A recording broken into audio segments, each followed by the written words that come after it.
Welcome, everybody, and what a fantastic 2 days it's been so far. And we're really pleased now to be having a live panel debate with farming practitioners and researchers.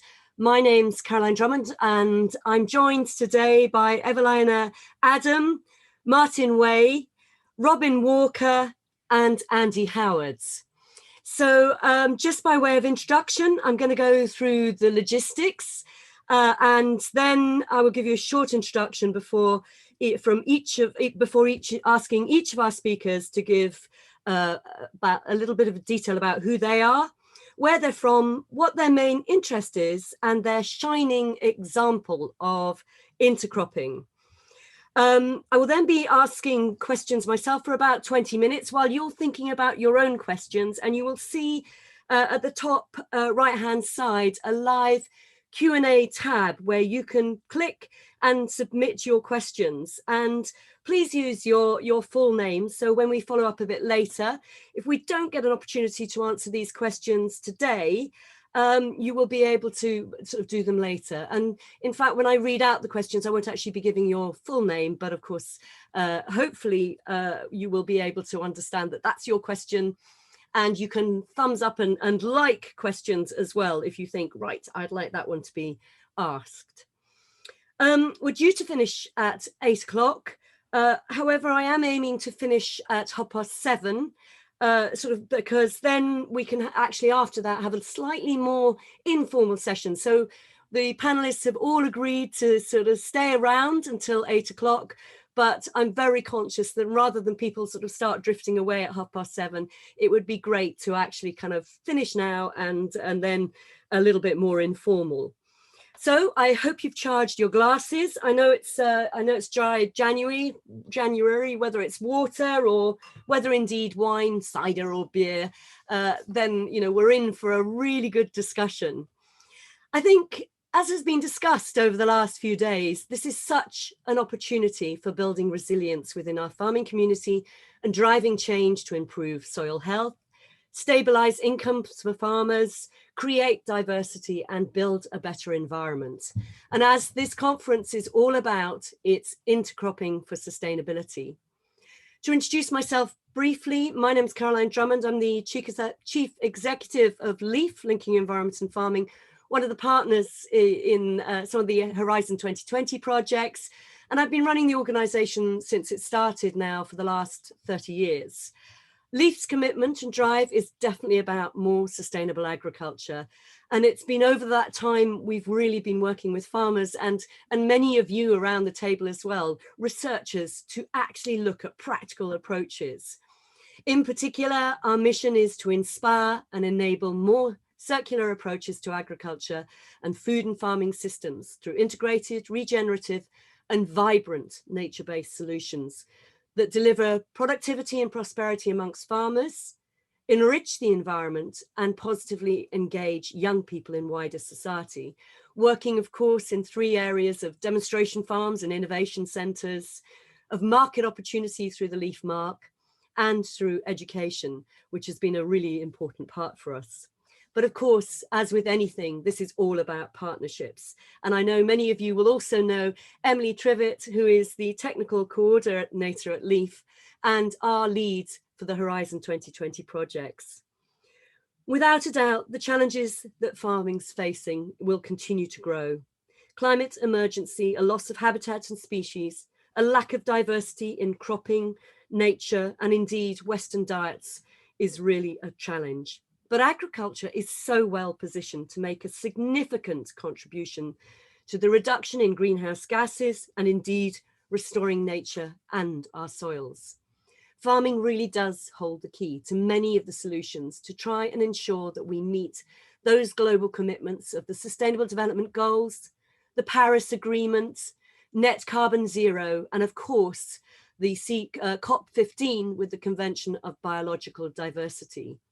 Indeed, it is that resilience of diversity that so many of you have been talking about over the last 2 days. I think everybody in the room should be very proud of their contribution to finding realistic, practical and achievable solutions for ensuring that we have farming systems that are fit for purpose in the long run. So this evening's debate is around this very issue, and I'm really excited and look forward to hearing just very briefly in the first instance from Eveline, Martin, Robin and Andy before we all get to ask questions of them. If I can kick off with you, Eveline, in terms of just highlighting who you are, where you're from, what your main interest is, but that shining example for you of intercropping. Hello, everybody. My name is Eveline Adam, and I'm a breeder at the Saatzuchtkreisdorf GmbH, which is a very small private breeding company located in Austria. And my main focus is breeding fava beans, but also Phaseolus beans, so the Styrian scarlet runner bean, and the pumpkin, the Styrian oil pumpkin. And thus, my favorite shining intercropping system is the Three Sisters system, which we tested 2 years now, which is an intercrop of corn, bean, and pumpkin. Yeah. Thank you very much indeed. And we'll come on to your wish a bit later as well, I would hope. So, Martin, can I have a little bit from you, please? Yeah, hello, everybody. I am at the Swedish University of Agricultural Sciences in Uppsala in Sweden, where I'm both teaching and doing research. And my general interest is in plant-plant interactions and plant-environment interactions in cultivated production systems. Especially, I'm interested usually in nutritional issues. And I'm involved in the DIVERSify project, where I'm in charge of some of the cereal legume field trials, and the shiny example you actually can see in the background, which is one of our field trials that we have had during 2 years. And I'm also in charge of leading, together with my colleague Julia Vico, the modeling task, where we really try to make from these numbers that we get from the field predictions on how things could be designed better to get more better systems, so to say. And this Brilliant. Is, as I said, in the DIVERSify project. Excellent. Thank you very much indeed. Robin. Hi. I think I've just switched my microphone on. So I'm a research agronomist and lecturer based at Craigton campus in Aberdeen, the northeast of Scotland. And I've been looking or working with or researching intercrops in one form or another for about 15 years, and been focusing on cereals and grain legumes most recently, but we've also done work with forage crops or crop mixtures, and often they've got a really strong legume component in these as well, and really focusing mostly on the productivity and the quality, either for silage or for grain. And soil health aspects is another key area that we're looking at. And one of the things, my roles in the ReMIX project is as the UK MAP or Multiple Actor Participatory Group lead or facilitator for that, which basically involves linking up with a range of farmers. So we've had between 5 and 9 farmers working with us over the last 4 or 5 years who have all been growing intercrops of various types. Really, really diverse range of intercrops that they've been involved in. Some had been pretty experienced growing intercrops before, and some had done it for the first time. So that was really nice to see. There's also some links as well along the value chain there. Things like the organic certification bodies and feed processors are involved in that project as well. And the key driver for the group really was protein production and soil health. And in terms of the kind of things that have come out of this, we certainly in Scotland, we found that pea barley mixtures with a seeding ratio of 60% of the pea and 40% of the barley of the full rate does seem to have worked out most consistently well in our trials. And one of the things that kind of surprised us was our lentil oat mix. Lentils certainly aren't really a Scottish crop, although oats are. And we were surprised how consistent they were. For silage predominantly, we did manage to get some grain from some of those crops. Brilliant. So, yeah. Oh, I think we'll come on to the market piece, and I'm sure there'll be questions around that. So thank you very much indeed. Andy. Good evening. My name's Andy Howard. I'm a farmer from the southeast of England, Kent. I'd like to say to most people I'm closer to France than I am to Robin in Scotland, a lot closer. So my weather is completely different. Just because I would say I'm British, it's very different. We're predominantly warmer and drier than the rest of the UK. We grow a wide range of arable crops. We do no-till, we do cover cropping, and we also do have some livestock on the farm, but they're not our livestock, which is my favourite kind of livestock. But I've been intercropping since, I think I did my first one in 2013, which was spring peas and spring oilseed rape.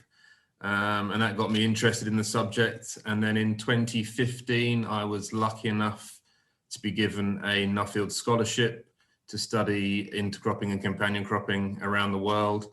And I was lucky enough to go and meet 80 farmers and researchers around the world and complete my study over the 18 months.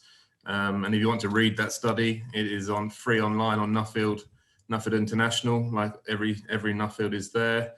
In terms of my biggest win, I guess, similarly, we've done lentil and oats like Robin, but one that I think we found that no one else, that I haven't found any examples of previously, was using oats with linseed to deter the flea beetle from eating the linseed.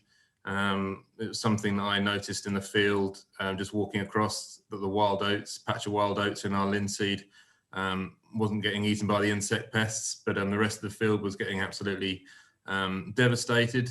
So we then did trials with DIVERSify to see if there was any merit in it. And in a high burden year of flea beetle, it seems to make a big difference. So for me, that's one of our wins. We've had more wins, which I'm sure we'll talk about. But in terms of innovation, that's probably one that I'm happiest so far. Brilliant. No, and this sort of thinking, I mean, I would hope that by the end of this session, actually, we will have got some really practical ideas on the table that people really start thinking, yeah, no, I'd like to try and adapt that or encourage that being taken up by farmers. So thank you very much for that. As I said, please do start putting your questions forward as well. And just to get you sort of started on some of those, I've got a few questions. And Martin, I want to go to you first, but what innovations do you think you've seen really very much in your recent intercropping work that you kind of feel has just sort of pushing the boundaries a little bit more? Well, the first thing that comes into my mind when you are asking after innovations are actually not things that I am involved myself. It's only my interest in technical systems. And then I'm really impressed and find it fun with these grain sorting and separating equipment that has been developed, which is a real challenge when you're working with intercrops. And there, I think there are quite many local solutions again and innovations going on at the moment, which I find very much fun. And then a little bit more to my own area. In my view, one of the greatest challenges in applying those complex systems like intercrops is to find out or to predict under which conditions those intercrops are a good or even a better alternative compared to other solutions for enhancing sustainability in agriculture. And in that context, new models that have been developed or are being developed in several of those projects here, they are really innovative because it's really hard to develop those models for intercrops. But something is really going on here where we can better start to simulate and predict the outcome of those intercrops under different conditions, because we need the local solutions. That's something I have learned doing these projects. And for to learn in an efficient way from those local solutions, these models will be of great help. Can I just sort of to clarify in my own mind, by models you mean sort of computer simulation models that can draw in some of the sort of the areas where you think there'll be some sort of crash points and things like that, is it? It's growth models quite often that I'm talking about, where we simply try to simulate the growth of monocultures in a more simple way, where we put in the climate data and some soil data and so on, and then simulate the growth over time. And this is already a challenge to do for a very simple system, but it's much more complex and complicated when you try to do this for a complex system like an intercrop. But we have come a step on the way to do this, and that's one of those innovations. Yes, and I guess, Eveline, from your perspective, what amazes me in terms of just learning a little bit more about the Three Sisters approach, it's a South American model, and you've sort of tried to adapt it to a very different climate. And picking up on Martin's comment about this sort of trying to adapt things locally, how is that working in your line of business? Okay, so I think the good example was that this feed and food industry, they told they have a need on beans, and they gave examples to the farmers how they could grow it, and they gave advice to the farmers, and they tested from direction of the food industry. And then the farmers could make contract farming with the food industry, and they knew that they know about the barriers of the system. They will help in sorting and drying the seeds. And so more and more farmers started growing that system. And first we started with the corn-bean mixed culture. But then we saw that there are some yield instability of the bean. And so we, again, the food industry and the DIVERSify project, for example, I said maybe search another solution, and we added the pumpkin. And now we had the Three Sisters system. But again, the farmers said, oh, this is too complicated. We cannot harvest that system because a pumpkin and bean and corn drawn together is not possible. So we just adapted it and made not a complete mixture, but a stripe mixture. So we used our current system with the corn and the bean and made stripes of it, alternated with stripes of the pumpkin.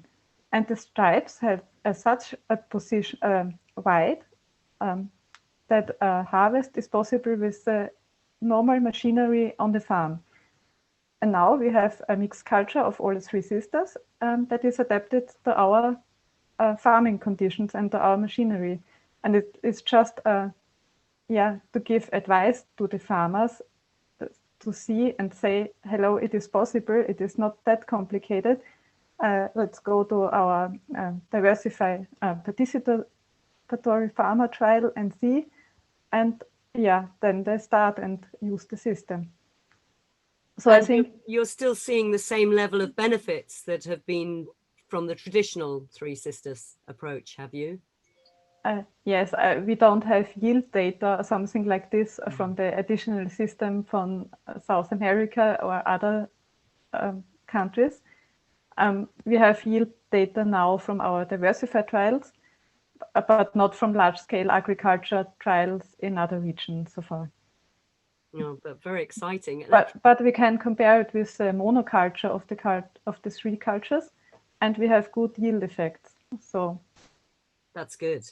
It's just about to show the farmers on the field how it could work and to give them the chance to try it and to support them a little bit in the first year of their own growing period.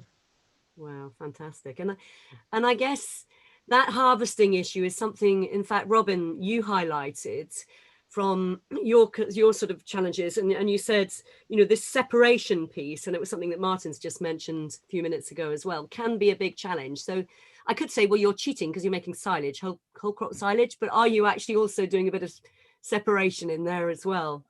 Well, there is some of, in terms of basically because we've got such I say extreme weather. It's maybe not extreme in some places, but it can be all over the place. And particularly recent years, there have been some really bizarre weather events going on. We've had the Beast of the East, and then we've had really dry summer in 2018, and all these kind of things going on. And although you may be aiming to kind of grow the crop, your intercrop, through to combining, which is what we're doing in our trials, we're also kind of wary of the fact that the weather, the season might actually not play ball with you. So we're really looking at, if proteins are kind of the dominant thing that we're looking for in the soil health improvements for over a longer period of time, a carryover effect. We're really looking at how can you overcome that, and making sort of silage, and we made micro silage on our plots, but then we carried on.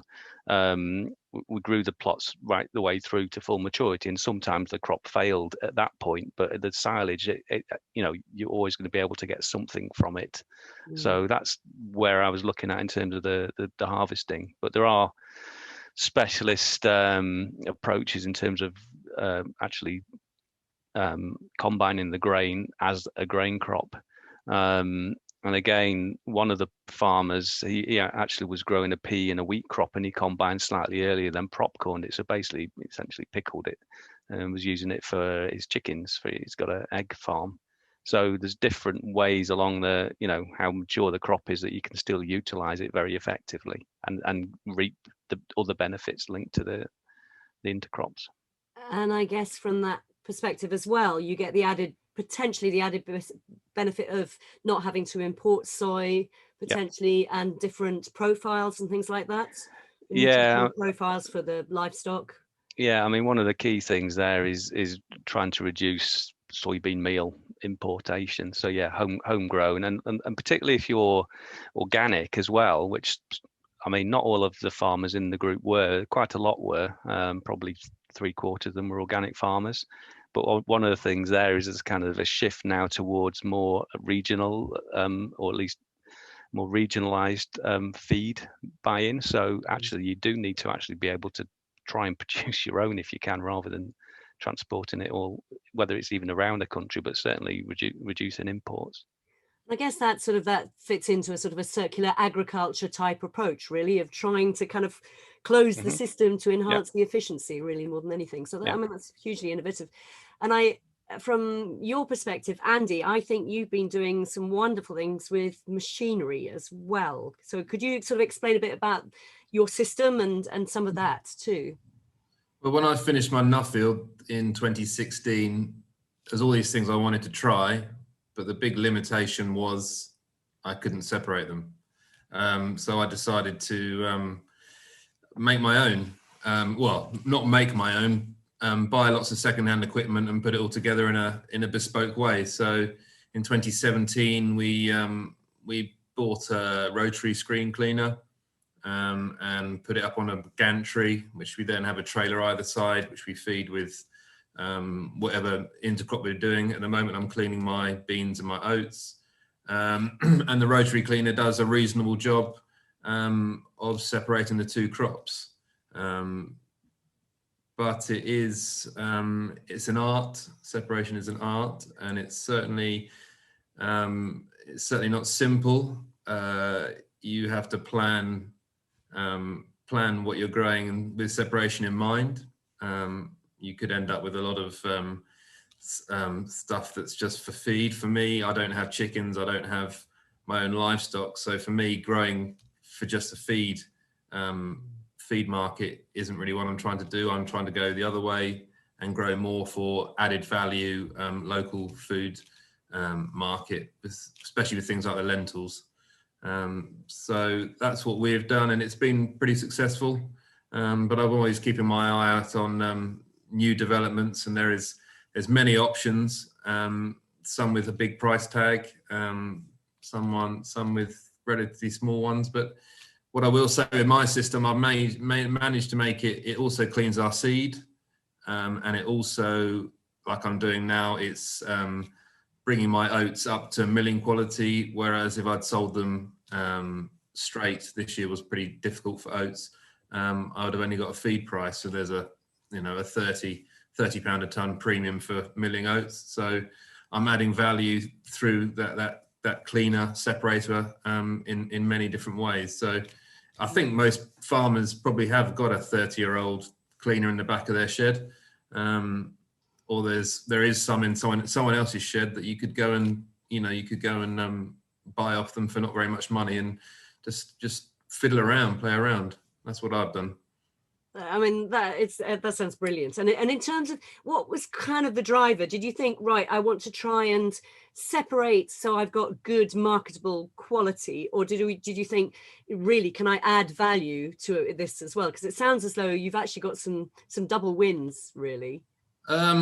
It's all of those things in mind, but sometimes, with the separation, you're not always going to, the two things you grow, you're not always going to get them 100% clean. So you've got to also be aware that one of them might not be a premium value.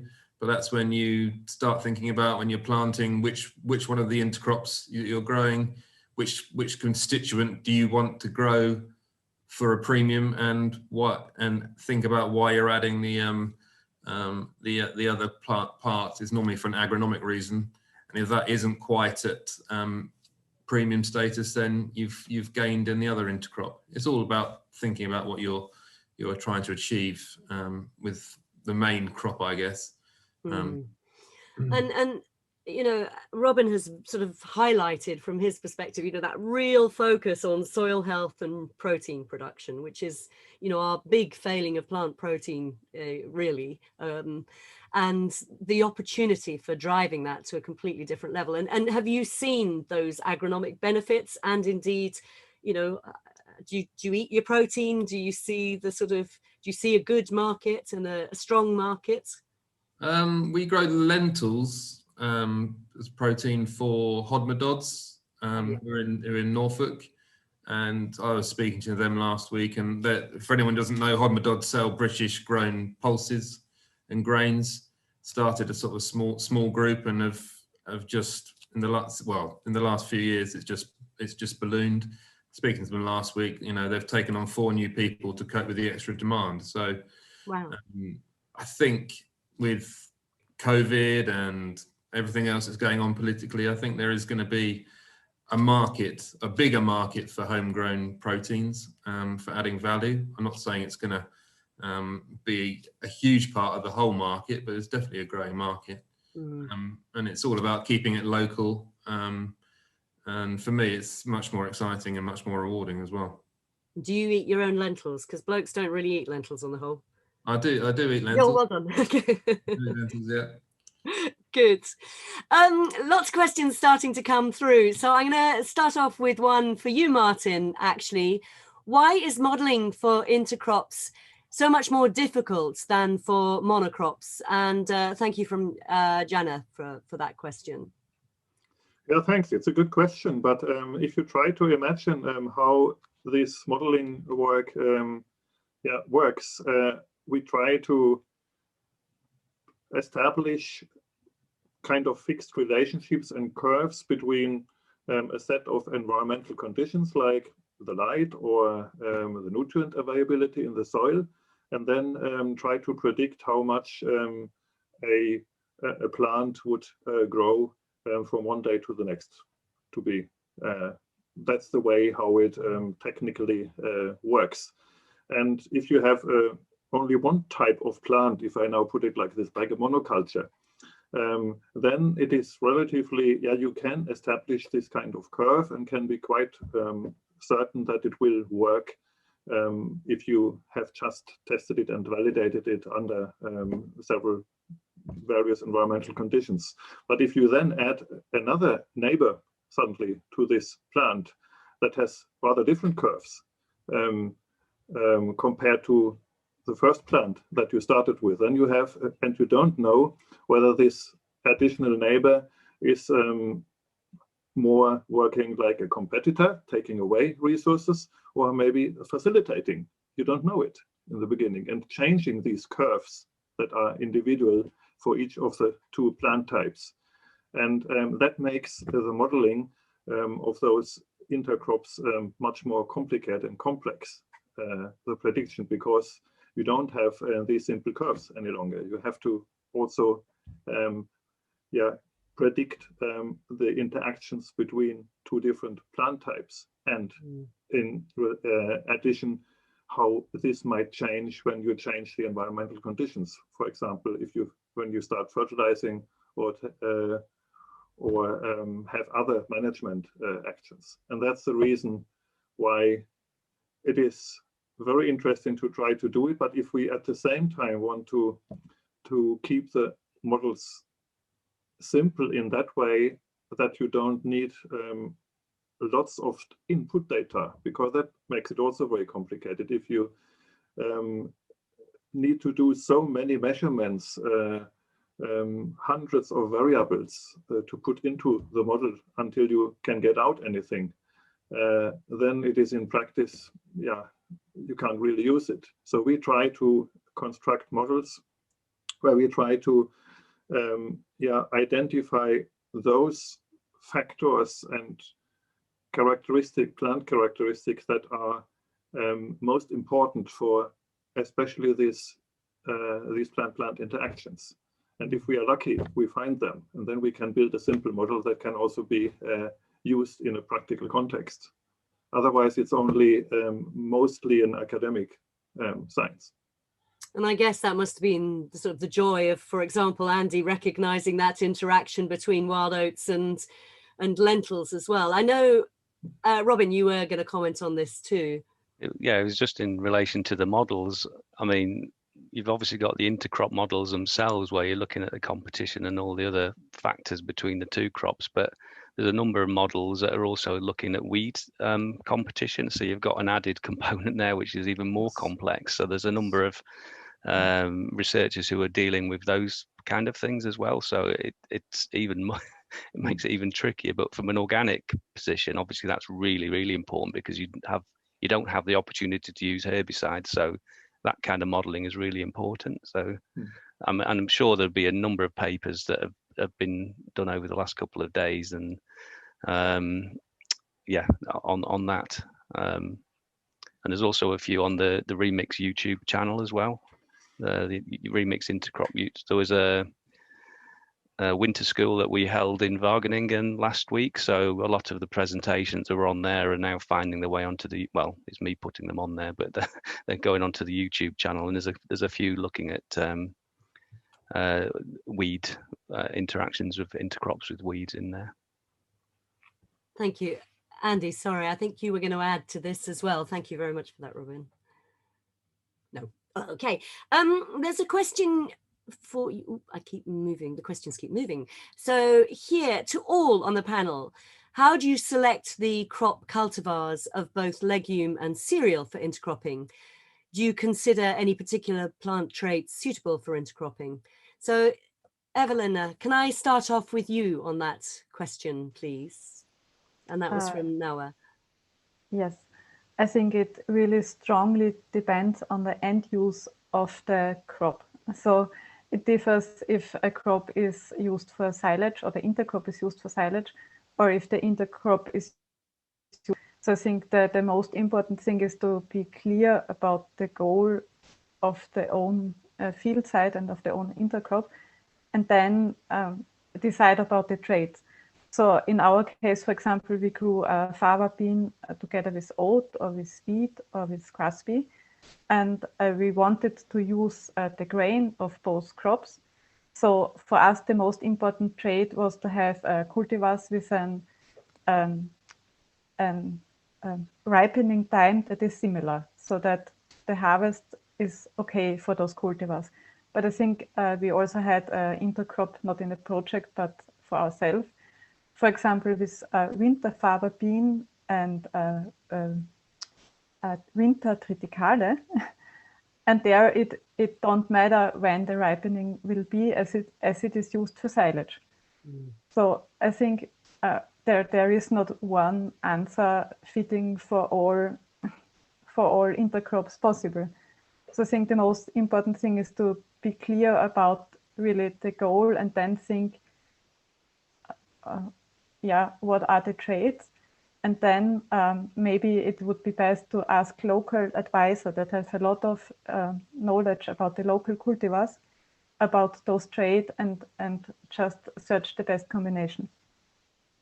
So I think this is such a big field. There is not one answer for all intercrops. it's very special in my opinion for each combination. But I think that Andy summed up quite well when he was sort of, as you cobbled together, probably not cobbled, sorry, meticulously put together lots of different machines. But the art, and I guess there's an awful lot of art in this whole area of intercropping as well. And I, for that reason, Andy, just wanted to ask you about, just sort of building on what Eveline has just said. You know, lentils are not commonly grown in the UK. And so from that perspective, getting a variety that is suitable both for as a sort of for eating and obviously for the climate is something that must be a bit of a challenge. Fortunately, Hodmer-Dodds supply the seed, and the variety we use is French. But you're correct, there's, as Eveline has just said, a lot of the time it's whatever the market wants. You can think about different traits, lodging, but in sort of the break crops, the beans and the peas, there's normally a very few varieties that the end user wants. So you kind of, in a perfect world, you'd like to choose different traits, but in the end, in a real world, you have to go with what the market wants. And it's the same with the lentils. We have the variety that Hodmer-Dodds want, and there's so few of us. I think there's only 4 or 5 of us in England growing for them. So you know, there's not the critical mass to start trialing lots of different varieties, but I think PGRO they have been, but that isn't something that we've been involved in yet. Well, there's a question here from Charlotte Bickler that just sort of builds on that. You know, do you enjoy running trials? Yeah, well, I must do, because I seem to do lots. Yeah, no, I do. It for me, if I was doing the same thing every year, to be honest, I'd be bored. That's the kind of person I am. The most interesting thing I find is finding something new. It might be something that's worked. Most of the time it's something that hasn't worked. And working with people like Charlotte, and I've been lucky to work with lots of people that you get other perspectives and you get other knowledge onto your farm that you don't have. So for me, knowledge is the key. Nowadays, it's not anything else. Knowledge is a thing that could not give you power, because that sounds terrible, but it is for the future of farming. It's more about knowledge rather than you know, how big your combine is or anything. So I do enjoy it. Sometimes it gets me a bit stressed, but it's worth it in the end. And I think, personally, from a farmer, I think researchers, and like Robin's been doing in Scotland, the researchers and the farmers are going to have to get closer together, which they are now, which DIVERSify has done. It's such a key point. There's been far too much disconnect in the last generation or so, and it is changing. It is great, because it's a two-way conversation. The researchers can put their side, we can put our side, and in the end you come to a good solution. So I think, you know, getting farmers involved in these trials is going to be key to the future of intercropping and farming. Yeah, no, I think you're right. And both DIVERSify and ReMIX, just, you know, that were all the Horizon 2020, that wonderful opportunity of kind of bringing researchers and farmers to try and share common languages and ideas is something that's very key. And Robin, I know you'd like to add in, and can I add another question when you've got the floor as well to whatever you're about to say, which is that surely intercropping, and this builds something that Andy was saying, really can help the resilience and hold up yield in these adverse kind of weather years as well. That's from Douglas. So yeah, no, definitely you do get that kind of buffering capacity, because you'll get compensation for in one way or another. So one crop is, well, it depends what you've got in your crop mixture, but say you had a pea or a barley, one will tend to grow better under certain environmental conditions than the others, but you'll also get some, and it's not just the environmental conditions in terms of the weather. Different parts of the field are likely to kind of behave slightly differently as well, so you do get that kind of compensation. And actually linked to that, what I had my hand up there for is actually, not, as Andy said, knowledge is really, really important, but it's actually local knowledge. It's quite critical, because there isn't an average farm. You know, every farm is different, every field is different. So having an understanding of that, if you can utilize the knowledge that's there and focus it for whatever purpose you're trying to grow your crop for, that's really really important. And actually that knowledge is power, because it gives you a much better chance of success. And that site-specific nature is so key. And I think, Martin, you know, it was something that you were really focusing on, that local knowledge in part of your modelling. And there's a question here from Iman to all the panel, but Martin, if I can ask you first, how are the maturity component crops in the intercrops during extreme weather conditions, such as drought or intense participation, actually sort of precipitation, sorry, actually kind of surviving in all of this? You know, this sort of yin and yang that we currently get of drought, floods, you know, snow. So sorry, what was the question then? So how are the maturity of the component crops in, you know, during this? So I guess the question is very much inferring to the fact that different crops will mature at different times.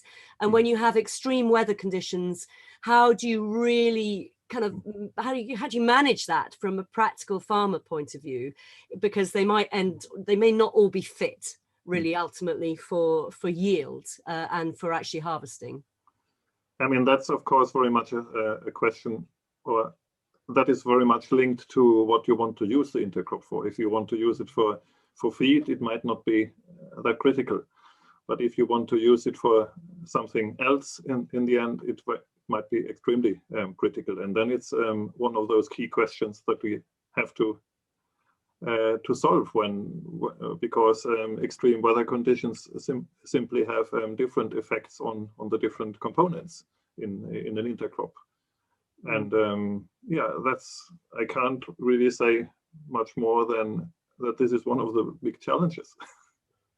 It is, and I think it's one here that Gary emphasizes as well with his one, because there was a presentation this morning about an intercrop of spring wheat and spring faba beans. How can these be harvested? Perhaps the faba beans are still green when the wheat is ready to combine. So it's the same sort of challenge. And Andy, I guess, you know, that must be the sort of challenge that you're trying to face, sort of really, well, find a solution to.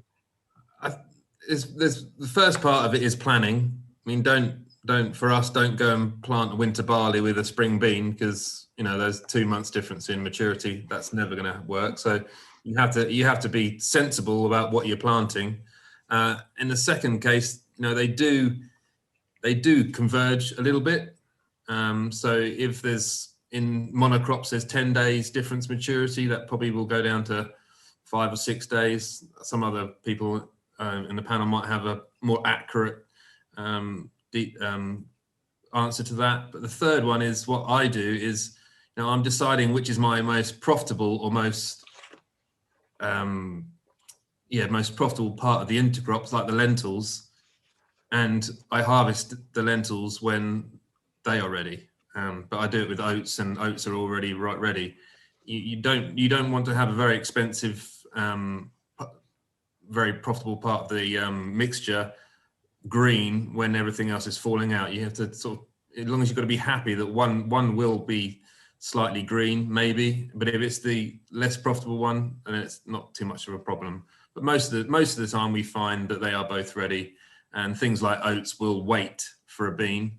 I'm not sure, depending on your wheat, in the question, the wheat, whether the wheat is quite so good at sitting in the field waiting. Depends whether it's for feed or for milling. Again, I haven't done that mixture, but it just depends. If I just may add in quickly, that we should also think about the breeding component here, because we heard this morning a talk about the breeding of climbing beans for intercropping with maize. That was a brilliant example for how breeding actually can contribute with solutions to really bring the maturity times together, because it's not only the weather that controls it, it's also a breeding component, and that's probably something for Eveline.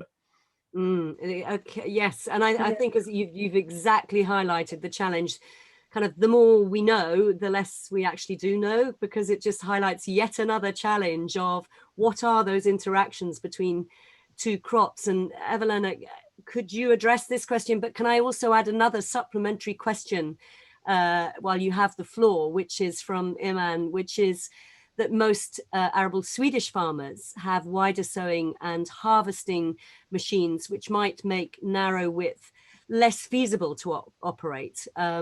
So just wondering how you participate, how do you really kind of what it looks like in the field with the strips of pumpkin with very hard borders. Okay, so the first question was about what we can do as breeders, and especially as example for the maturity. So for example, the fava beans, there are a lot of cultivars that differ in maturity for up to 3 weeks, as far as I know.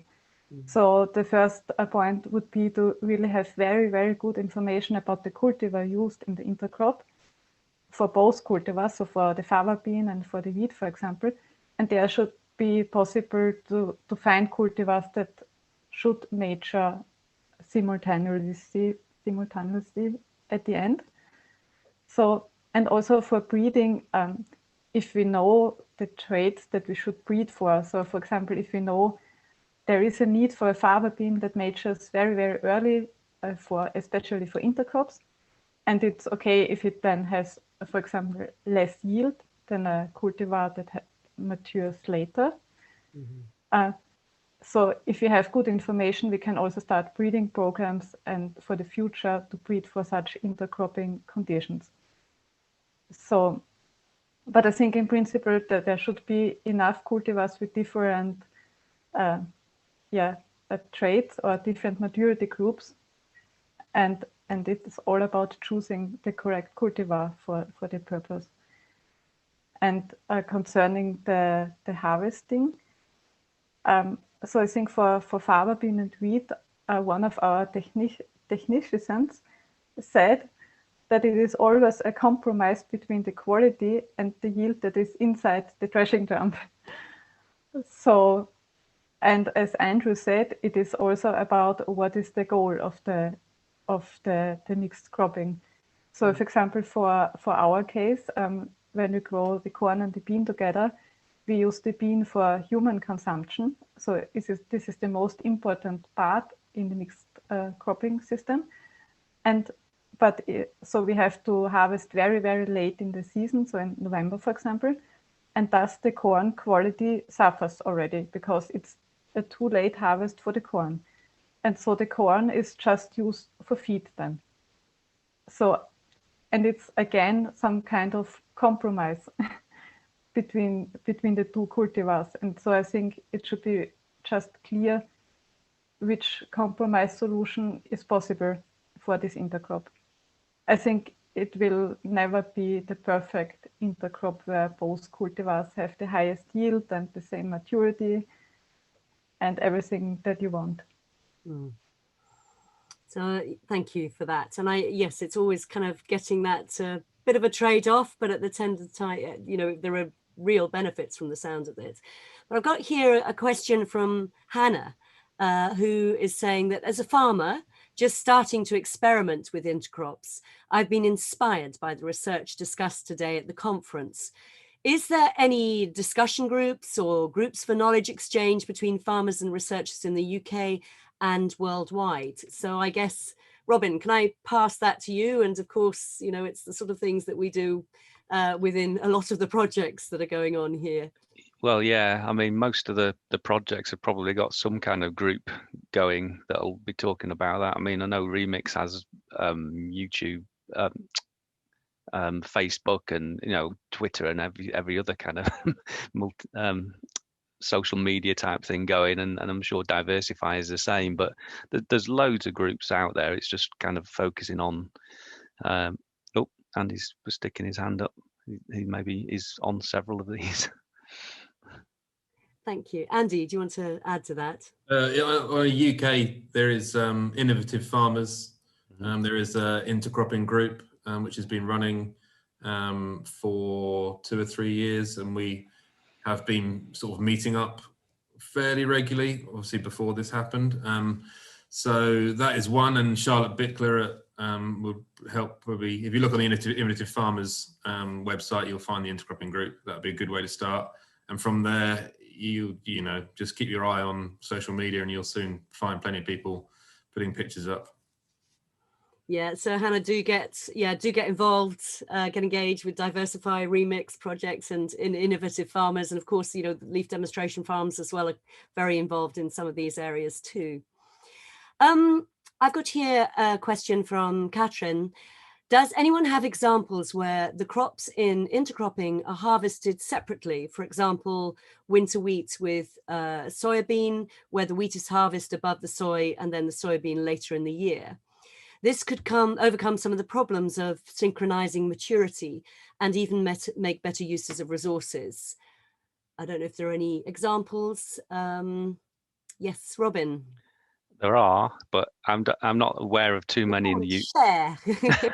Well, again, going back to this winter school that we held last week, there's a number of projects. There was a lot in China actually looking at things like maize and I can't even remember what they were, but the kind of not alley cropping, row cropping. So you've got maybe 2 meter wide strips, and then you kind of, so they're intercropped, but not necessarily totally mixed up. In a sense, there was a relay cropping element to them as well because of when they were planted, but the crops essentially growing on the same area of ground at the same time. And yeah, I can't remember the examples off the top of my head, but they do exist. But I'm not aware of too many in the UK where that is happening, except perhaps on small scale horticultural type places. Andy, you obviously with your travels at Nuffield, did you see examples globally?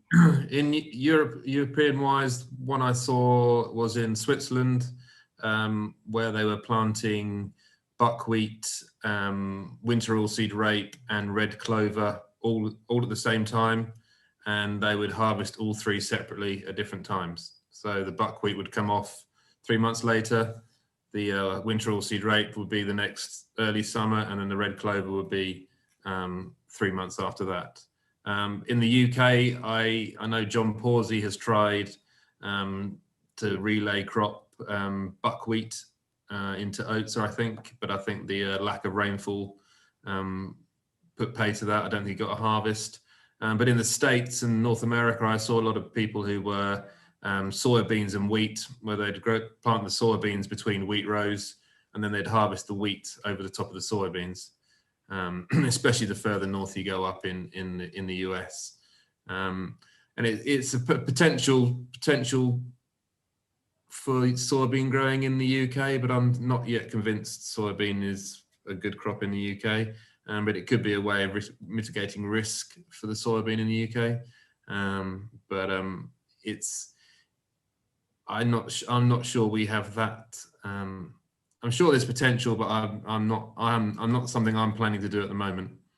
Forgive me, I mean, does that not, you have more passes, you have more risk of compaction. Does that not sort of undo some of the very things that are trying to achieve with intercropping? I think it's where precision farming, RTK, comes in. These guys were not running on the soybeans. They had narrow wheels and they were running exactly over the wheat. One guy in Canada was even baling the straw off the wheat with the soybeans in the field.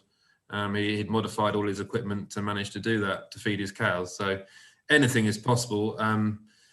I guess the headlands, there's a risk where you're turning. There's certainly a risk of running more down.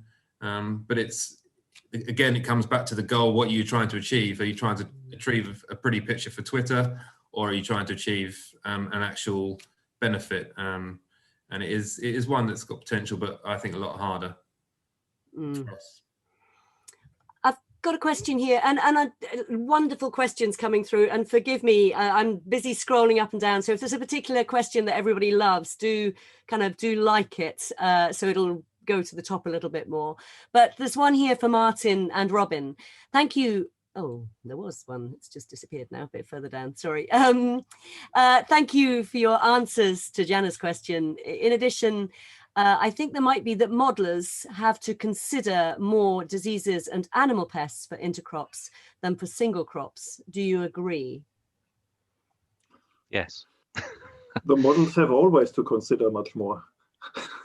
That's our big challenge, but at the same time, we must keep them simple. Otherwise, we can't manage them. That's a big challenge. But I certainly agree that that diseases, of course, should be more included in the modeling work. But as I said, at the moment we try to keep the models less complex, to find really the key parts where we should modify and play with things, so that we can start understanding how the interactions work before we add another interaction, which would be the diseases. But they are important, I agree. And I guess, I mean, so Robin, would you like to add to that as well? Yeah, I mean, I'm sure there are people who are modeling diseases and other people who are modeling pests, but they'll be probably focusing on those areas. But yeah, I'm not a modeler, so all I know is they're really complex and I don't know too much about them, although they can create lots of useful data that you can't necessarily, you can't do the whole range of things experimentally, just because it would be too big and too expensive to do that. So they're really useful tools. But I will go into a cul-de-sac here if I'm not careful, because I'm not a modeler, but they're really, really difficult to do. And I mean, yes, I mean, I guess this richness of knowledge has been highlighted very strongly. And do you just, Robin, just as a supplementary question in this area, can you have sacrifice plants as sort of your intercropping opportunity? Yeah, definitely. Something that Andy was saying. Yeah, absolutely. There's a number of farmers who will use that, and they'll focus on one of the key crops and then knock out the other one at a certain period in time with a herbicide. So yeah, it happens a reasonable amount of time in certain areas. And Andy, yes, I mean, you're nodding your head. Is that something you've experimented or seen?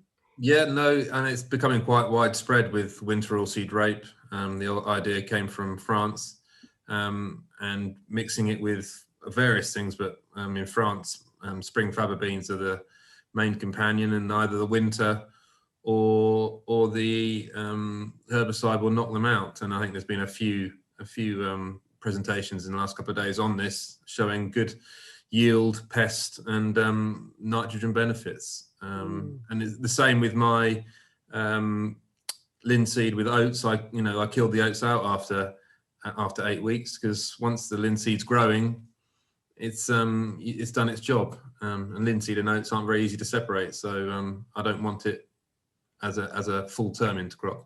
For me, it's probably the easiest way for people to start playing around, start trying things, is to have a companion crop that you don't keep all season. You can add diversity in many ways. I mean, variety mixtures is another one. It doesn't have to be complicated. You don't have to get a cleaner before you can start. There is ways of adding diversity to your system without adding the complications that I have personally. Yeah, farming is never easy, though. Without a doubt. There's a wonderful lot of questions here from Maria, but just picking up on the oat themes. And Eveline, if I could focus this one for you.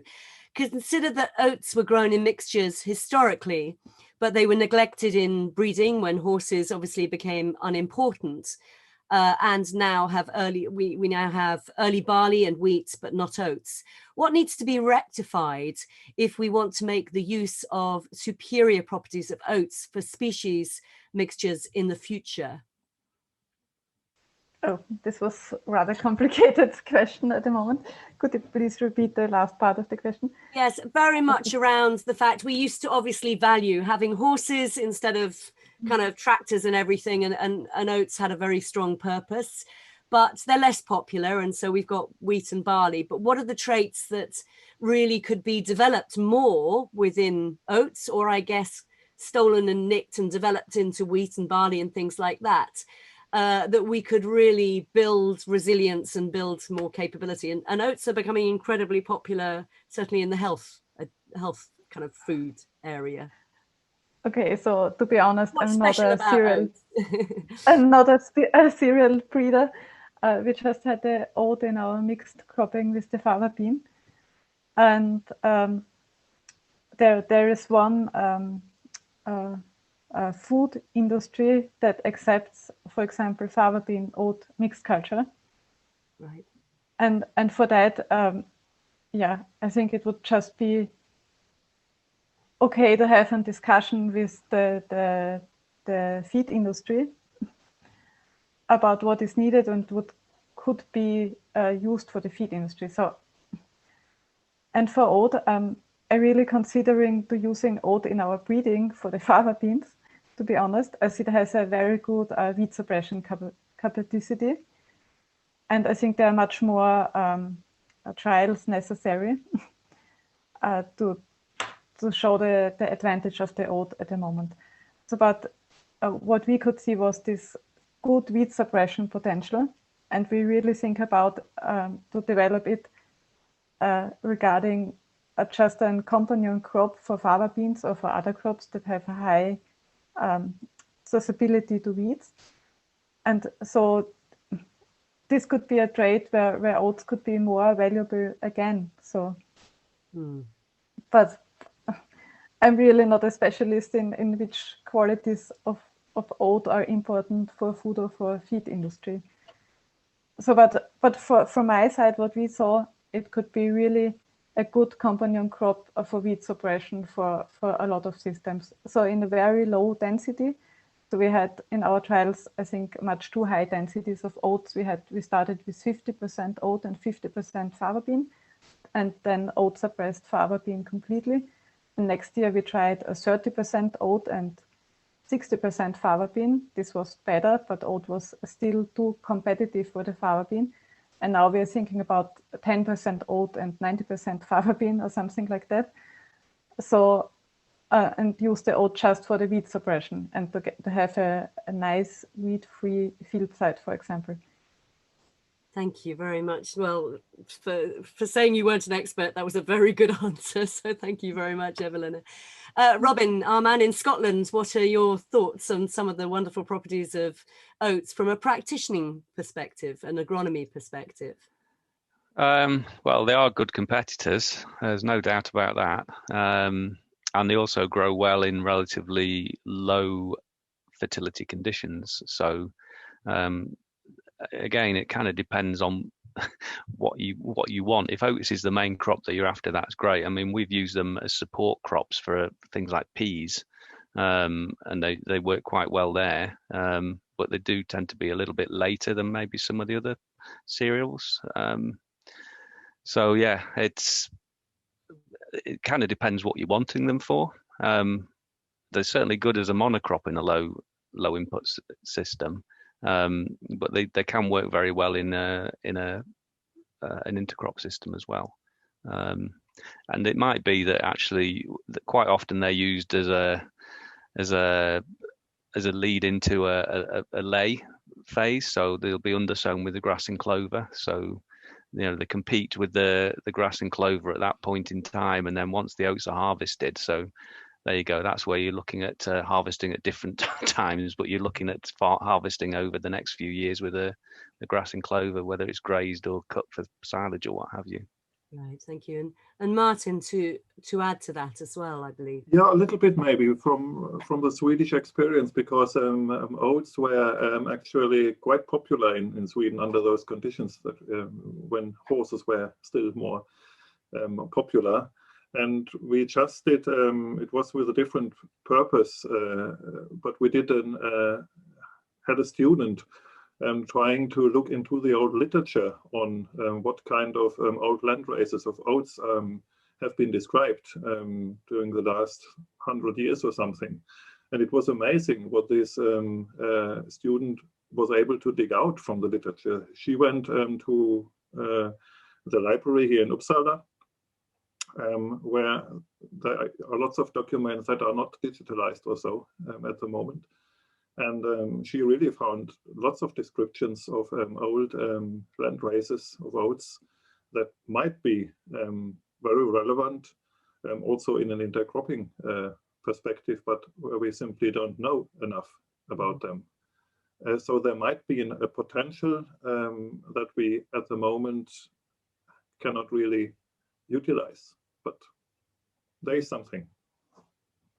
That historic information. Andy, I think you were going to add to that as well. Yeah, for me, oats are my go-to companion, to be honest. For one main reason is they're also a break for winter wheat. Winter wheat is our main crop. If I put barley with my peas or barley with my beans, they can become a weed. So I find oats are good rotationally. The reason I started using was exactly what Robin said, for weed suppression and for disease suppression. And you really don't need very many at all. The trials we've done with PGRO, you can see an effect down to 5% seeding rate. And you go too high, you'll lose yield, significantly. You lose yield of other things. It's amazing what a few oats will do if they get the chance.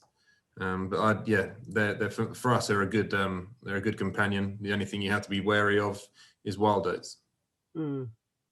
Yes, and I guess that's the only thing. It's all about management at the end of the day, isn't it? Thank you for that. I've got a question here from Jean-Noël to all. And Martin, if I can kick off with you on this one, what would be the most urgent research question to address according to farming practitioners? According to farming practitioners? To farmers. So for you, when you put yourself in a farmer's mind, what do you think is the most important research question that they should be asking, or you think they want to be asking? Well, then of course you should ask the farmers first. But no, I want a method. But I mean, for me, I'm kind of going back to what I already was a little bit into in the beginning, that because these systems we are dealing with rather complex systems, both in terms of plant-environment interaction and then also plant-plant interaction. We need to have local solutions, and that's why, from a farming perspective, I would like to know under which conditions those local varieties or variety combinations would work, and under which conditions they are less likely to work. It's all about making predictions, because we don't know how the weather will be the next year or even this year, and so we should talk about more or less how likely or less likely it is.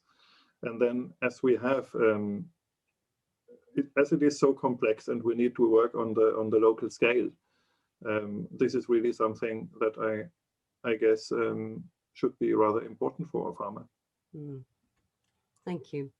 Martin, you obviously meet with many farmers and working with 80 farmers as well. Not Martin, sorry, Robin. From your perspective, what do you think the big question is? Well, the ones that we worked with is, protein production was one of the key drivers, and soil health, however you want to define that. So if that's your goal, you need to kind of choose the crops to try and deliver those. And again, as Martin was just saying, having an understanding at what's happening in what might work in your specific situation, your soils, your climate, your geographical area is really, really important. So there isn't a one size fits all. It's utilizing knowledge to try and match what you're wanting as your end result, your objective.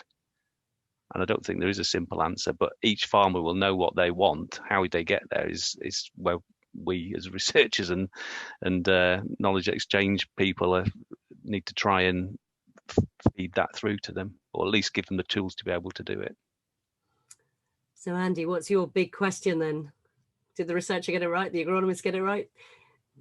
Or are there more questions? There's many questions. We're really at the beginning of this journey, but it might not be the right answer to this question in terms of research, but the research does need to go really into the market. Really, if the market starts to accept, and it is starting, there's a couple of contracts in the UK where you're allowed to sell a mixed crop. If that starts to take off, then the farmers will grow it. if the market wants it. And that will then, you know, critical mass, and then more and more people do it, more knowledge, machinery manufacturers that then get interested to solving some of the issues with it. For me, the key is going to be getting the market up and running, and the rest I think will follow, personally. Brilliant, thank you. There's a very interesting observation here from Tim A.S. Who says, in Germany, caraway and cereals are relay cropped. Cereal winter cereals is sown, harvested in summer, caraway sown in spring and harvested the next year. So a 2-year culture. Has anybody seen sort of something similar to that at all? No, I think Timaeus, very interesting observation. I've never even seen caraway actually being grown, but I would imagine that's got some incredible additionality sort of in terms of the pest and disease control as well, I would imagine. So yeah, interesting observation, and I think one to kind of observe further. Andy, this is from Maria. Have you ever experimented with peas mixed in wheat and selkie? And to selkie. To sell this as a protein bread. So that's a pea and wheat mix for a protein bread. I have learnt that up to 10% peas in wheat will not cause any off taste. So I think we're actually starting to see this being sold in some of the retailers here in the UK, actually. Is it something you've seen at all? Not something I've done, but it's be something, as I said, it's marketing again, isn't it? If that becomes acceptable, then, you know, winter wheat and winter peas is something that I know a few people are trying this year. My risk in my current system with wheat and peas is that the split peas, when I get to separate it, I'll have milling wheat with split peas, and I won't have a clean wheat sample. So if you can sell it as a mixture, be great, but I haven't done it myself. But it's one of those things. There's many opportunities if you know, someone who's better at marketing than me starts to develop. No, and in Sweden, do you have? I mean, you have a wonderful array of breads and things. So I'm just wondering, Martin, is that something that's starting to be on the shelves at all? I mean, in Sweden, intercropping is indeed so far mostly confined to grasslands. There is by far most of the experience of intercrops in general. So and the main reason why farmers are hesitating is what was already mentioned before: the market, the lack of market. They don't dare to produce something that they might not be able to sell then in the end. And so it's a high risk sort of thing. And then of course also these practical issues that we already mentioned before of sorting, and when you have different maturity in the different components and so on. So I would guess it will take quite some time until it will be on the shelves. To go back to your question. Yeah, no, thank you for that. I've got a question here from Ian, and it feeds into something that you were talking about earlier, Andy, and I think, Evelina, it might be something that might support and help the harvesting on your trials. But do the panel think that small, lightweight robotic machines will make intercropping more feasible, particularly if mechanical or spot weeding becomes very accurate? It will not solve the maturity issue, but it could certainly help with weed control and planting. Is that something, Evelina, would that make your life a lot easier? I know you've been very busy harvesting. Yes, of course. So my opinion is that new machinery and new techniques would make everything easier and will solve a lot of problems in the near future. So for example, precision hoeing, for example, of pumpkins, where you can hoe up to 1 centimeter next to the plant, under the leaves of the plant. So things like this will make everything easier and will certainly support intercropping in future. And also small machinery, for example, threshers or combine harvester that can harvest very narrow rows, for example. Then you can consider growing strips instead of real intercrops where the culture is grown in the same row. But yeah, strips with 2 rows or 3 rows, and if they can be harvested, you can have the benefit of the intercrop, maybe not all, but a bigger benefit than a monocrop, and you can harvest it. So yeah, I think in future it will make a big difference if there are new machines and small machines and precision farming in every case. And Andy, would you agree? Are you looking forward to having lots of little mini robots running around the farm? Yeah, well, had them once already. It is coming. I am having had conversations with people talking about robotic harvesting, and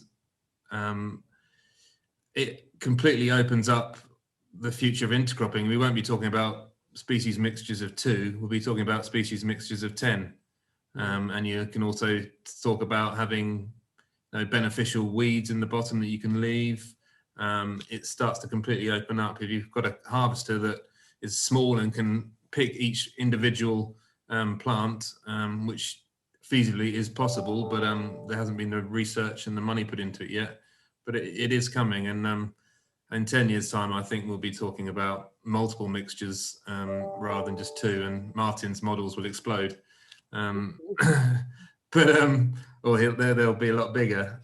But yeah, I think it's already happening in Wageningen. They call it pixel farming, where they're, as in pixel of a picture, and they've got different plants in each one. So that for me, that is the ultimate end of, or one of the end of intercropping. And I don't think it's very far away. I think in a decade time, we'll be a lot further along. It'll solve a lot of issues. That's yes, that's a very interesting observation, and it comes back to the Swedish student that Martin talked about, sort of digging through historical information. And I'm also thinking of the keyhole, the sort of the rotational farming in Africa, and of course permaculture, where that sort of real mixed cropping kind of and the integration and the impacts, etc., sort of is driven. So wow, yes, very exciting times. If I may just add a comment to this, I'm actually not totally convinced that that this will only solve all the problems when we have digitalized everything, and then we can grow multi-component. I mean, the complexities and the difficulties to really predict these complex interactions, that will not be removed by the fantastic machinery that we might get. So there will still be very complex interactions that are not linear in many cases, and they will remain. And I really can't believe that we will within 10 years of time be in a situation where we have all these complex interactions under control, only because we have many machines in the field. So there I'm not equally optimistic. So I guess Robin will be pleased about that, because at least he'll have a job as an agronomist still. I'd just add to that. Yeah, I mean, the pixel farming is really quite inspiring. If it well, as I say, Wageningen, and Andy was saying in Wageningen, and there's at least a couple of sites where they're practicing it. Okay, is a experimental setup, but it is, one of them is actually on a farm who had been to see one of the other experimenters, said, why we're not doing this, and he basically allowed them to get a set up. So Lenora Ditzler gave a talk at the winter school I mentioned earlier on, the ReMIX, and there is a presentation that includes a little bit of information on that on the ReMIX YouTube site. But yeah, really, it's very inspiring talk, and really interesting to see how that may develop with the technology. But yeah, really very interesting and the future potentially. Yeah, and I think it's that mix, isn't it, of the best of the traditional and the best of good farming knowledge mixed in with new and modern technology, which is such a key part in all of this. There's a question here from Adrian. Andy, how much potential is there for resowing intercrops from mixed harvest seed? Do you see any potential benefits that might outweigh the obvious problems? Often discussed for variety blends, where there are pros and cons, even with near identical seeds. Is that something you've tried, Andy, at all?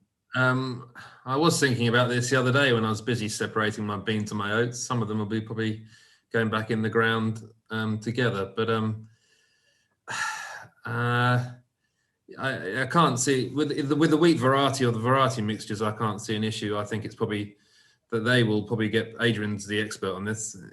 I should be asking him the question, but I think they'll get better the more years you do it, as long as as long as you adapt as you go along in the system. But in terms of harvesting and resowing mixtures, is as we said with oats, they're very competitive. And we've harvested, our mixture was 70% beans with 30% oats. Well, that seed rate could be too high to just dump back in the drill again. So and if there's wild oats in the field, then again, you have to get in some clean seed. So it's potential. And if you're just growing it for a cover crop or something, then definitely a potential. But it's not quite as simple as just taking it out the lump and sticking it back in the ground, because the interactions are complex, and you could, you're not necessarily in control on what ratios you're putting in. Mm.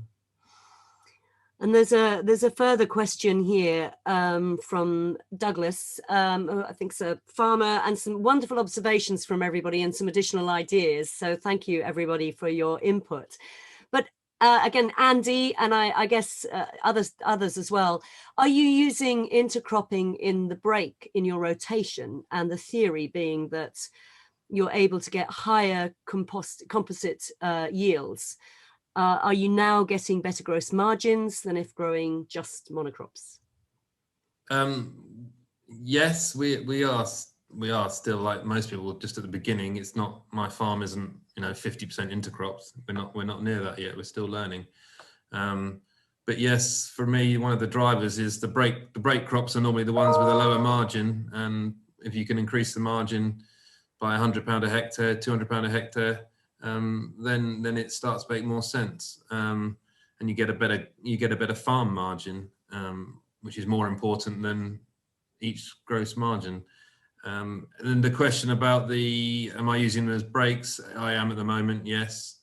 And I expect he's probably going to ask the question and worry about planting too many legumes in your rotation. That's probably what he's thinking, and I don't know the answer to that question. If you grow too many legumes too often, are you going to start to see legume diseases?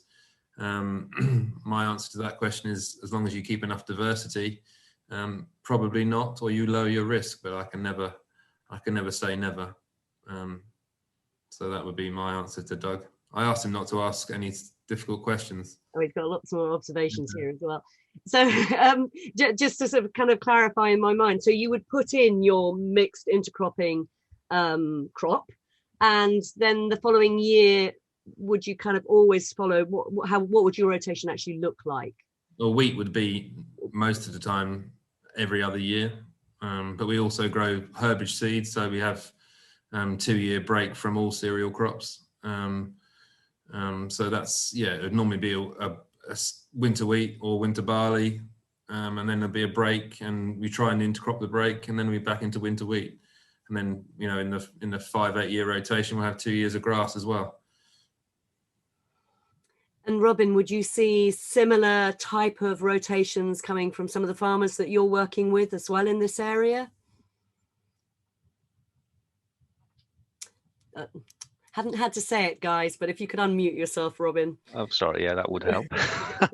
One of the farmers did grow wheat pea 3 years on the trot in the same field, which I must admit I was a little bit suspicious about, but I mean it worked okay, and he did actually then shift to another crop after that. But yeah, it didn't seem to have any negative impacts that he had noticed anyway over that time. But I think I don't necessarily think every single phase in your rotation is going to be an intercrop. I think you would, again, you'd have to be careful with your management, and particularly as you mentioned about problems with legumes, if that's what your intercrop is including, and it's not just disease, it's things like root knot nematodes and all sorts of things that could be an issue, particularly soil-borne stuff. Yeah, no, I could see that coming through.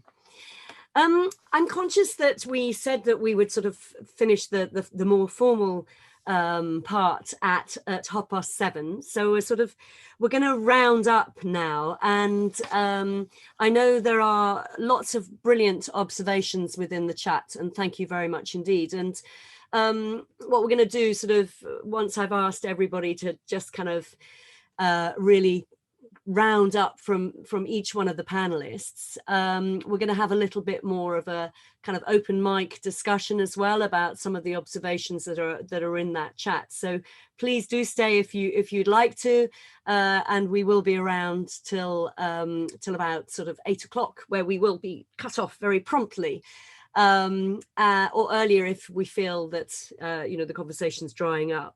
But if I could ask each one of you now, just very much to kind of finish up with some of the key bit of, golly, if there was one thing I wish that we all did or that was happening in intercropping, what would it be? So, Eveline, if I could start with you, that would be great. Thank you. Okay, yeah.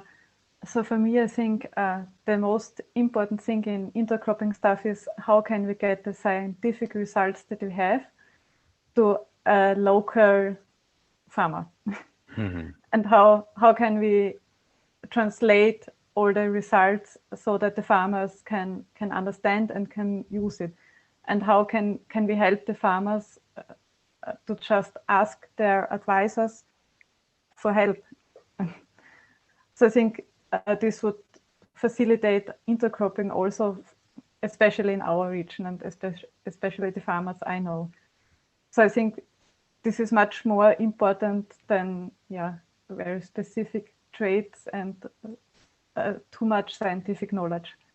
So it would be my wish for both sides, for the scientific community and for the farmers, to don't be shy and ask each other on the same level and just discuss a lot more about intercropping. Thank you very much indeed. Martin, what's your big wish? Very much in line with what Eveline said, but I would add in, I would really wish that we could agree on that we measure the things in the same way across all the different fields that we are measuring things, because there are so fantastic experiments out there, and we are putting so much work into all these measurements, and that we then use, for example, in our models. But unfortunately, often we are measuring things in a different way, and we can't really put all these data together in a way that we can get the very most out of them.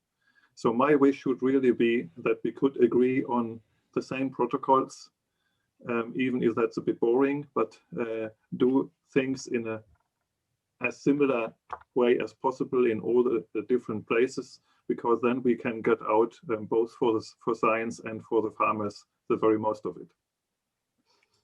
Thank you. Robin.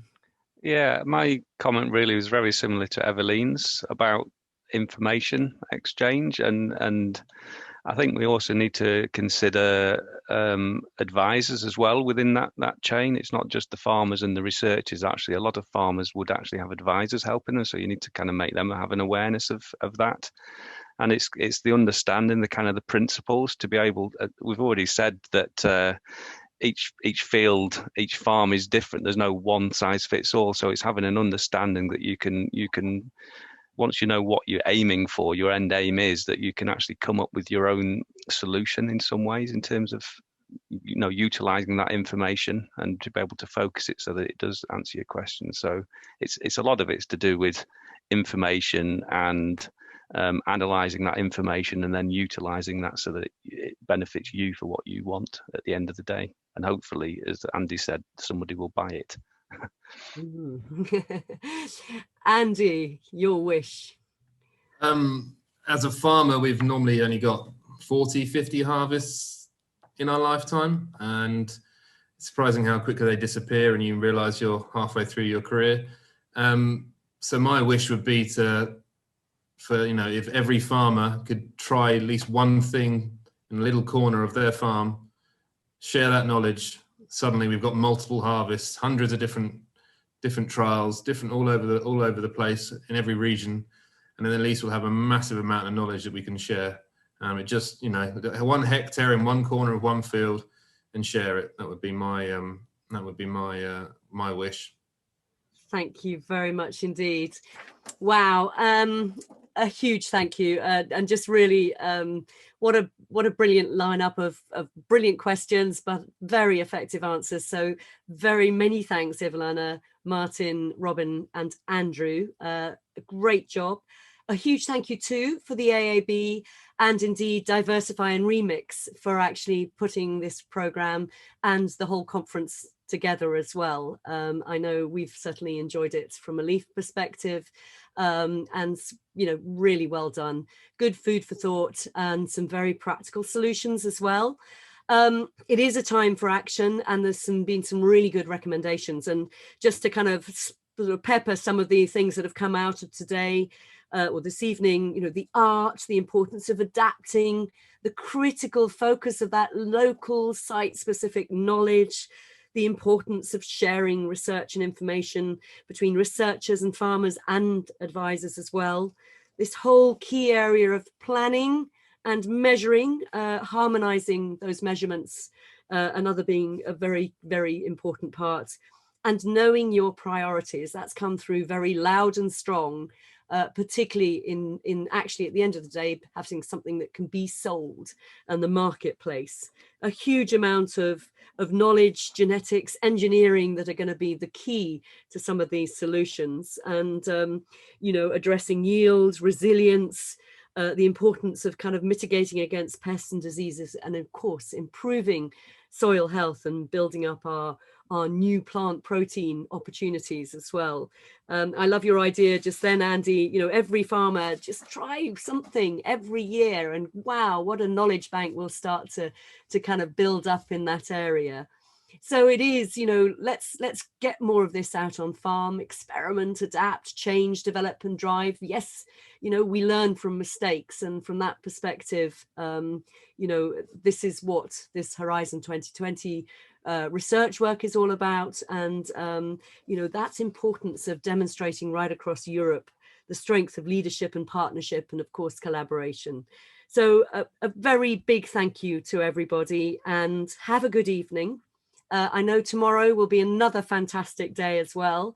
And the panel are now all going to sort of take their microphones off, not for a sing-song session, but actually to have a bit more of a discussion around some of the statements and the ideas that have been brought about within the sort of the questions panel. So thank you very much. And if you have other things to go to, and I can't believe there is more of a priority than this in your life, but if you have, then thank you very much for joining us.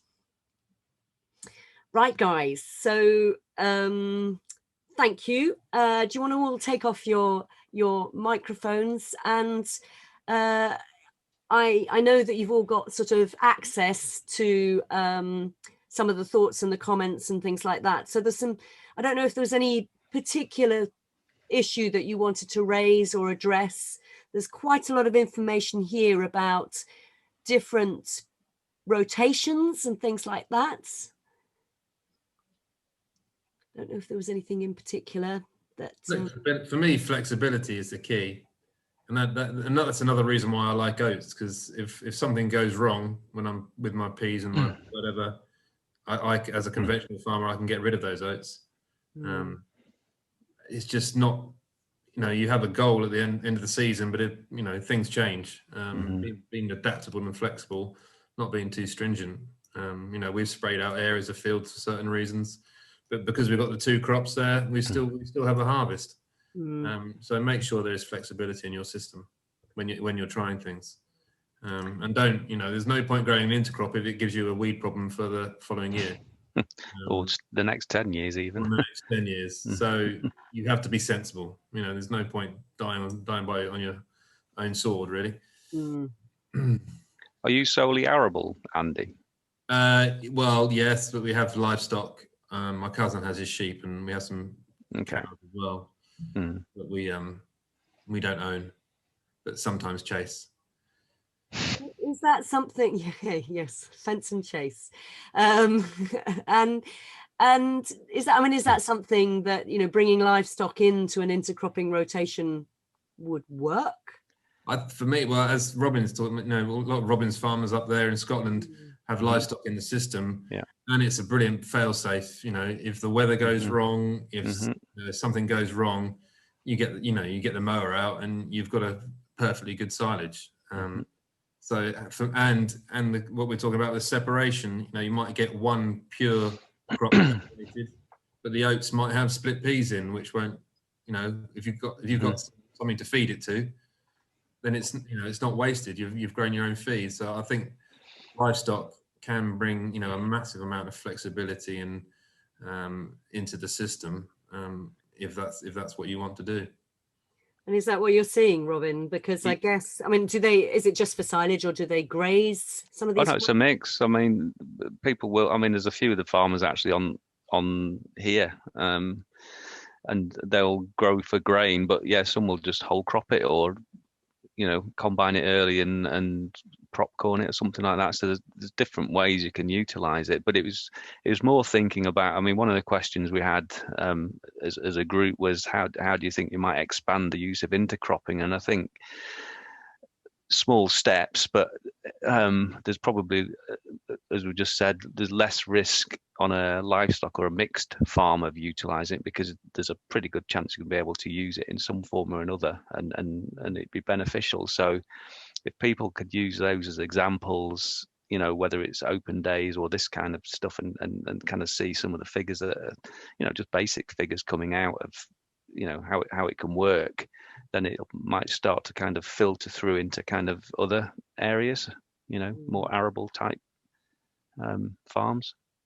Well, it's certainly a trend that we're starting to see in sort of the East, the traditional, well, obviously traditionally we were far more mixed right across the board, but where livestock is starting to come through. And is that something, Martin and Eveline, that you're starting to see sort of livestock brought into arable rotations and things? I don't really see that happening here. But I was a little bit thinking about what also you, Robin, said before. I think one thing that we need to ask ourselves all the time is, why are we actually doing this? Is the main goal to increase intercropping as much as possible? Or is the main goal to make agriculture more sustainable, and then use intercropping as one of the tools? Yeah. And these are actually 2 different things.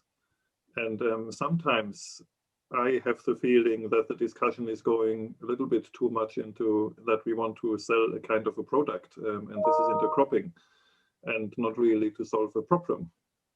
And I think it's a bit critical that we really keep the focus on, well, there might be many other solutions that are maybe in certain contexts, local or regional conditions, more efficient than intercropping, crop rotations, for example, or especially when you bring the animals in also. So I know that's not an answer to your question, Caroline, but I think this is an issue that always has been kind of, I have been thinking about it a lot during this the lifetime of this project. What do we want to do? What is the goal? Is the goal to increase intercropping, or is it something else? I would imagine personally, I think it's trying to make sure we've got resilient, sustainable systems at the end of the day. but I guess that's, you know, and that has to be driven by the need to rapidly change what we do and how we farm and how we eat as well, I would imagine. But I guess that's a hard ask for farmers to kind of drive and change and rely on changing their own farming systems if we're kind of a society not kind of creating and really being very clear on how we answer that question. And I mean, if I look at from more the research, ecological research perspective, there are many colleagues who have this idea that higher diversity will kind of solve all our problems. So the main goal is actually not making agriculture more resilient or so, but it's just to make it more diverse. That's a goal by itself. And then the funny thing is then we people, we human beings tend to when we see something that looks in favor of an idea that I have, then we accept many things that maybe are not perfectly going in that direction. We are less critical. I see this also with myself sometimes, that if I would like to see a certain development, I'm less critical towards the arguments that are against this development. And I think this risk is quite big also when it comes to intercropping and more diverse systems, that we are not really objective and honest towards ourselves what really are advantages from it, because we would so much like to see something else and only see it. Yeah, no, I can see there's almost a sort of the moral, ethical dilemma underpinning some of this. So, Robin, from your perspective, you know, what would be the ultimate why? You know, why would I bother doing intercropping? Is it because, you know, I think it's to do with risk and trying to reduce risk is one of the key things. Yeah, we have a good example here. We intercropped fava bean and grass bean, and this was a really good combination because fava bean needs a lot of water and a lot of rain, and grass bean is very drought tolerant. And we had 1 year with high rainfall and 1 year with drought, and in each year the crop that was adapted better to that certain year yielded higher, so it was as expected. And so this could be also, we did not have very high yields, but we had yields in both years. And if we would have grown a monocrop, we would have no yield at all. So, but if you would have grown them in separate fields, then you would also have had in 1 year the one crop and in the other year the other crop, or? Yes, but then you would have one field side that is empty and the other one that is okay. I mean, peas, if we were growing peas, that quite often you would use a low rate of a cereal crop just as a support. So if it does reduce the risk of actually making it very, very difficult to harvest something like a pea crop if the weather's not particularly helpful when it comes to combining. And it might be that the cereal is there just in like maybe 10% of something of the you know standard seed rate, but it's there just to kind of hold the crop up so it doesn't just go flat. So in that instance, if you did grow the peas on their own, there's a fair chance you might lose them, but actually having an intercrop there is beneficial. I guess these are the really beneficial effects we want to see, where you really would get something additional, in addition to if you would grow the two crops, just being complementary in a way, but then the same job could be done by growing them, both of them, in monocrops.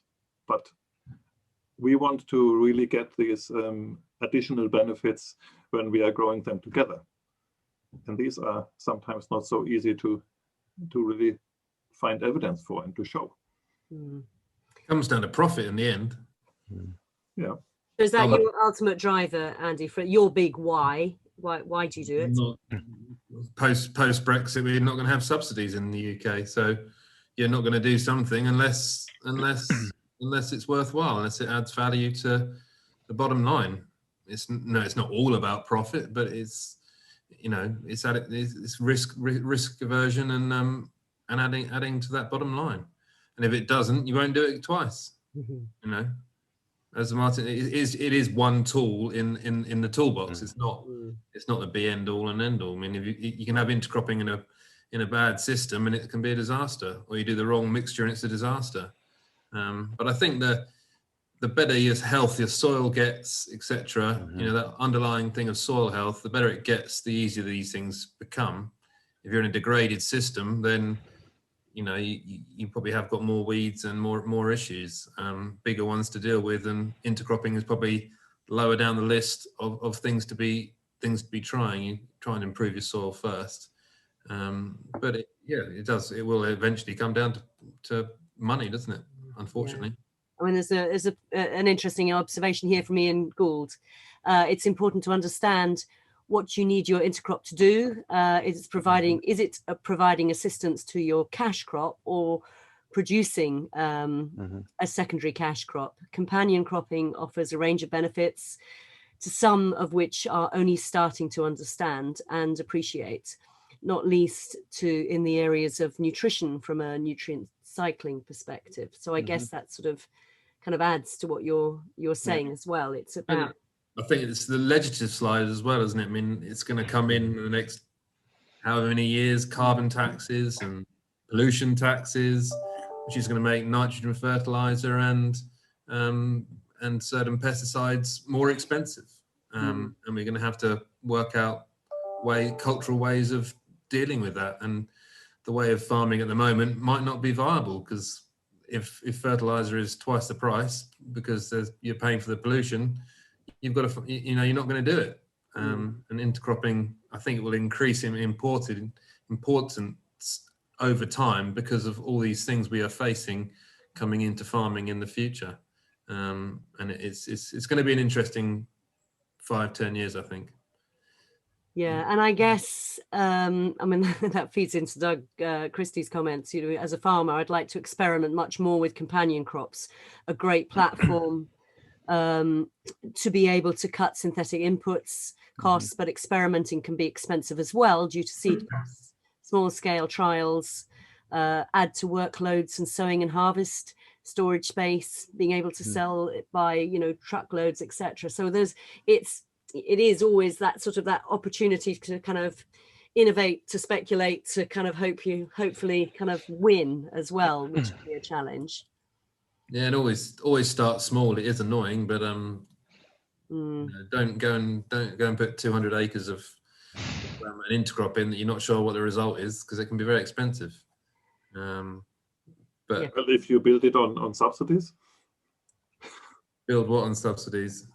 The plant the 200 hectares based because you want to get the subsidies. I don't know. Caroline might know more about this, and with elms coming, I don't know whether that's going to be something that in the UK is going to happen. I think there will obviously be an encouragement of diversity, but I think the real reason, and it goes back to something that I think really you've all been touching on, which is make sure you're making the right decision in the first place for your local area, and try and be in control of the things that you are actually in control of. It always, amazes me from the work that, we do at Leaf. There are kind of 4 ways of delivering change. The first one is make sure the system works. So for us, the framework of integrated farm management is a good starting point. The second is the peer-to-peer learning, the show and tell piece. The third is that strong market driver that, could not have been further emphasized. And then if all else fails, then legislate. And we kind of shouldn't be looking to government to sort of provide the business solutions to individual farm businesses. It should be there to help and support and perhaps innovate and drive some of the innovative areas that we kind of haven't got the capability of, but it shouldn't be the driving reason. Well, that, very much personal opinion, but I think, if subsidies are the only reason that intercropping were to be successful, then I would think it's the wrong reason for doing the intercropping, because it should be right for the business, it should be right for the soil. I was saying, just bringing this up because this is the experience from biomass crops. They have been for over large areas basically been planted because the farmers wanted to have the subsidies, and that's what I have in kind of fresh memory that this happened. So it follow the money, but then yes, at the end of the day, farmers are business people. Exactly. And they have to make right decisions, and that can be a challenge without a doubt. The other thing we haven't talked about is resistance, disease resistance, pesticide resistance. Intercropping has been shown to help, again, a tool in reducing disease, reducing weeds, and that's going to be another key driver when the your fungicide is doing less and less every year, or your herbicide. It's another tool in the right place at the right time. All these things are coming together that they're highlighting that intercropping should become more common, but we'll see in time.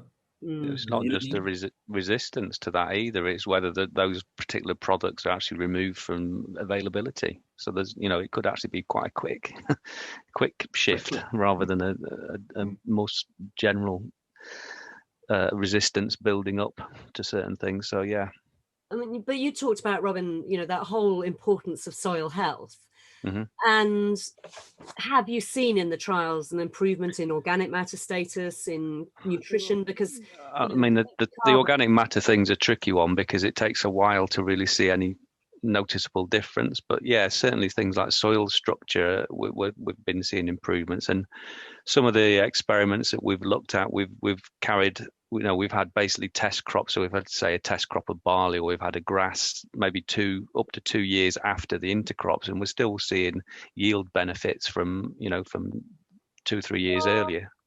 So yes, I mean, obviously that's soil health in a black box, but there's obviously having an impact there. And we've not measured everything, so there's been some work looking at worms and things like that. And for example, we've had some of our long-term rotational trials, we've had red clover in there, and there was a phenomenal amount of worms in there, and that was an undersowing. So, but there's other work. It depends what we can't measure everything. We don't have an unlimited amount of funds to go and measure things. But certainly some of the basic things like soil structure and things like water infiltration and that kind of thing is fairly easy to do. And is that because of the interaction on the rooting system, or is it just purely the different crops and the interaction of them? Well, they've got different rooting systems, so it depends what you're growing, but you could end a range of different root morphologies. Some will be going deeper, some will have big tap roots, a whole range of different things. But also what you're doing is hopefully providing something for the soil biology to utilize, which can help. From my point of view, intercrops is adding the benefits of cover crops, which is a diverse system, into your cash crop system. We know that cover crops are better for nutrient cycling, soil health, earthworms. In our cover crops, we see a lot more life in our cover crops. And with intercropping, you're starting to bring that. Cover crops for us is 6 months out of 4 years, maybe. In a rotation, if you've got a spring crop, it depends on the rotation. But it's trying to bring those benefits into your actual cash cropping. So I think the evidence is for the benefits of soil are there, but you maybe have to look at the cover cropping work rather than the intercropping work to get an indication of what benefits are there. And I guess, I mean, Martin, you're I was going to call you a quantitative biologist, but you're not. You're an ecologist, and I guess this whole hallelujah moment of biology is becoming much more sort of center stage now in so many of the discussions. Yeah, of course it is, and just to link back to the discussion on the soils now. One difficulty, at least, I'm not a soil scientist, but what I have learned from our projects where we have soil people in the projects all the time is that it depends, the effect on the soils depends so much on the initial soil conditions. So depending on if you have a certain soil in a certain condition, you might see large effects of an intercrop, for example. But if you have another conditions, it can be much or little organic carbon in it, then you might see completely different effects. And that makes, of course, not only the study, but when we come back to the modeling, the prediction of these systems extremely complicated, again, because the initial conditions are so important. I think that's quite important to actually know that you can't just randomly decide, right, I'm going to grow an intercrop and then grow one of the species in there you've never really grown before. You need to have an idea of actually what your soil testing or an indication of what your soil's like. Even just simple things like pH and P and K just can give you an indication of, yes, there's a fair chance my crop might, and even things like compaction, having some idea of that would be quite useful, rather than trying to grow it didn't work and then find out, or maybe not find out, that there was some inherent problem that you hadn't factored in. Get that spade out. It also goes on the other extent. If you have a lot of organic manures, you might have a lot of free available nitrogen, and you might not see a benefit from the legume in the intercrop. So again, there's both ends of the spectrum. There's a low fertile situation, and there's a highly fertile situation, which a lot of farmers find themselves in, and they may not, putting a few peas in with their barley, the peas are just going to get out competed. Just a bit of hassle. So again, it comes back to planning and your starting point. No, it's a good challenge, though. I mean, the growing of lentils is a great example, because obviously, I mean, there are quite a lot of countries within Europe that are growing. Spain grows many lentils. So I guess, seeing that, if the market really took off for you, though, Andy, do you think that could then create a problem that you wouldn't get the premium, and therefore would it not be as cost effective? Or do you think that might sustain as a market opportunity? Was a long way to go. The premium market for lentils currently is small, and we could grow 200 acres of lentils, but it would, the majority of it would end up on the commodity markets and would be of a lot lower value. So yes, there are limits in niche crop, and like most niche crops, the ones that are in first see the most benefit. So yeah, no, like all these things, they have their own niches, and you can overdo a niche very easily and very quickly. And I think the market is growing, but I'm not saying we want to compete with Canada and Australia for lentil on price, because it's a lot lower than we receive. So lentils aren't, well, they're traditionally grown in Sweden, but they're not hugely suited to our climate. No. Well, wow, I have to say, guys, I'm very conscious that we're all going to be kicked out very shortly, in just under 2 minutes. So I have to say that was a really fascinating discussion. So thank you very, very much again, because not only grateful for your time, but all your thought and sharing, because that's been a really brilliant insight, very practical, and also sort of pushing the boundaries of some of the challenges.